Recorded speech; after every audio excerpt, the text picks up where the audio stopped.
Hi guys. Welcome back to my channel. In this video we will share about Gewiss Stadium construction update. Take a look, the new Curva Sud Morosini is getting bigger. In order to reach the anticipated 24,000 seat threshold, the stands rises towards the end. New sections will have 21 rows near the historical stands and grow to 37 at full height, retaining single-tier layout. Due to constraints of spatial and architectural nature, the stadium will have a simple yet elegant outer floor. Covered with ETFE cushions in gray colors, it will only have slight accents of black and blue.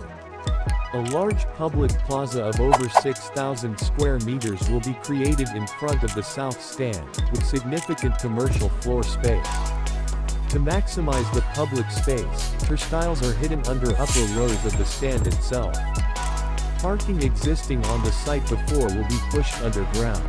The complete reconstruction of this tribune will be the final stage of the work, which is scheduled to begin in June 2023 and be completed in the summer of 2024. The facility will be fully covered, the main tribunes will remain the same, as they are considered a historical asset, while the stands will be made from scratch. The total capacity will be of 24,000 seats. The underground parking garage will be constructed in front of the Curva Sud for about 275 parking places, which will still be managed by the